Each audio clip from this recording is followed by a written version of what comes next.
Continuing on the subject of parity in the NBA, since 2021, home teams in Game 7 are 9-12. That's just a win percentage of .429. Wow. Before 2020, in the bubble, home teams in Game 7 were 106-29, a .785 win percentage. Big shift. The Thunder have been the 1 seed for 3 straight seasons, starting in 2024. Game 6 of the conference semis, SGA fouls P.J. Washington on a corner 3. The Thunder would go on to lose the challenge and the game and the series. Again, a 1 seed in 2025 with the MVP, Shai Gilgeous-Alexander. They beat the Pacers in the finals in 7 games as SGA became the first player to win finals MVP and MVP in the same season since LeBron with the Heat. And this year, again, the 1 seed in the West, again with SGA as the MVP, but the Thunder fell at home in Game 7 of the conference finals to the Spurs, led by Western Conference Finals MVP Victor Wembanyama. The bill for all that success is coming soon, though. Chet Holmgren and Jalen Williams combined for 13% of the team's cap this season. But next year, the two will be 50% of the cap, and SGA will count for an additional 25%. So that's 75% total for their big three. SGA spoke the day after Game 7 about their situation. It was a failure. Like, I failed at my goal. Like, I didn't achieve what I wanted to achieve.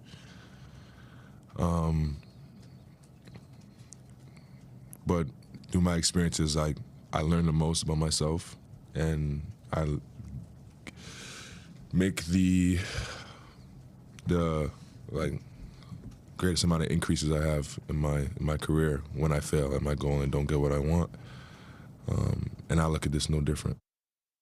All right, we say howdy to Tim McMahon joining us here. The Thunder have some potentially tough decisions to make this offseason. Where do they begin, Tim?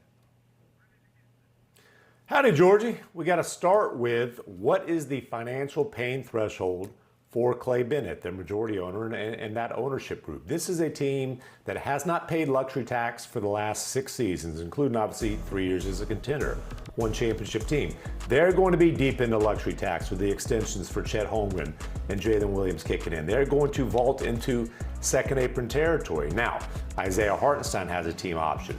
Lou Dort has a team option. I'm told it's extremely, extremely likely that Hartenstein's back, whether they pick up that option, whether they get an extension done with him, one of those scenarios. Obviously going up against Victor Wembanyama likely every year now.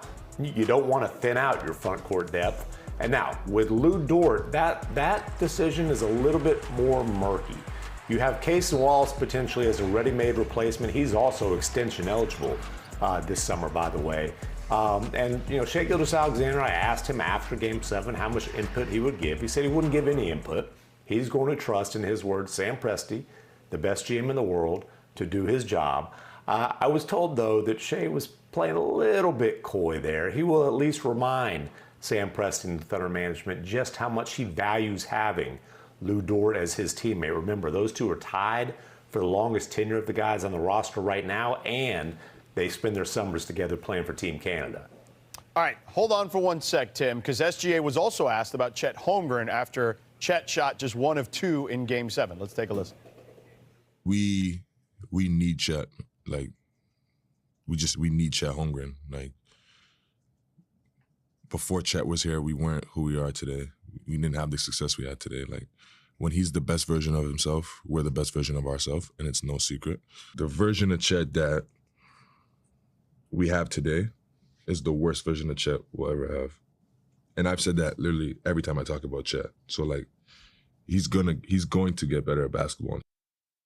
All right, let's bring in Danny and Chiney into the discussion here. OKC will likely have to go through Wemby to get back to the finals here over the next several years, we imagine. So, Chiney, is there a concern that this is just a bad matchup for Chet?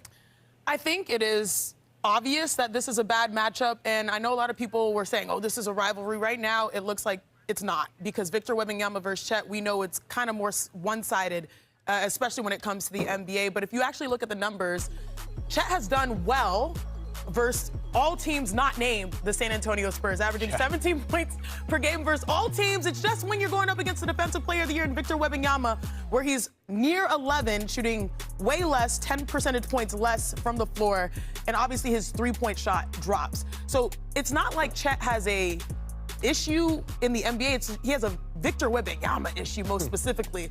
But I will say this, though. If I'm Chet Holmgren, I'm turning off the TV, I'm locking myself, getting some rest, and then I'm locking myself in the gym because it was more so a mindset thing than it was a talent thing.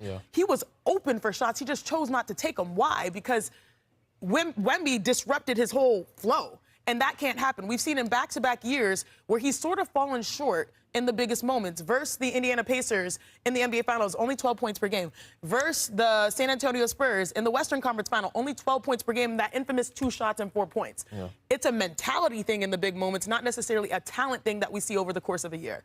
So I like to give people some grace, but, like, he has to figure it out soon because there's Jokic in the West, there's Wemby in the West, there's Gobert in the West, and you have to be that all-star that he was over the regular season in the postseason. Danny, we have seen all-stars struggle in the playoffs at times. What do you make of it? And role players. We've seen a lot of people struggle. If I'm the Oklahoma City Thunder, I'm not panicking, right? There's a different Chet on the floor. When you have a J-Dub, when you have A.J. Mitchell, those guys open up the floor.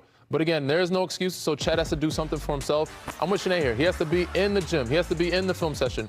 Everybody has had a nemesis in their life. Everybody's had a rivalry in their life, and they beat up on you. Yes, it's a bad mismatch. You make it a better matchup by getting better and in the gym. So you go back to those film sessions. It's what I tell young kids all the time. Like, the best way to learn is to get your behind bust and get better. So he had this as a failure. Take this moments. I've been in a series where I was unplayable. Against Oklahoma City Thunder in 2012, I was a starter.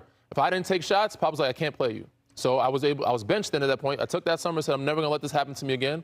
2013, the rest is history. I got a chance to play and redeem myself a little bit. But this is a learning moment, a learning curve. A little bit. You hit a lot of threes in that series. A learning curve for Chet. So he can use this as fuel and use this chip on the shoulder and attack. His whole summer should be based on the San Antonio Spurs and Wemby. That whole team should be based on beating that team. And not only did he hit a lot of threes in that series, but then the following year won a championship with that Spurs team. Tim, where do you weigh in on this?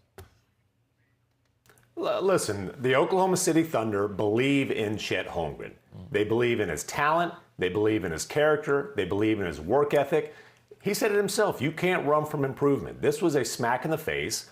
He will try to use this as motivation and as, study the film, see how he can get better. He was outstanding in the first 2 rounds. No one's going to remember that. That's the way life works in the NBA. He had an awful series in this series. The circumstances are what they were. He's not supposed to be the number 2 option for them offensively. But this idea that it's time to pull the plug on Chet Holmgren in Oklahoma City, I can promise you this. Sam Presti will not be taking that advice. Yeah, I'm with you, Tim. No disrespect to anyone, even some of our colleagues. Perk. They don't need to overreact to this stuff. I'm with you. All right, Tim, thank you so much. All right, coming up, we know Victor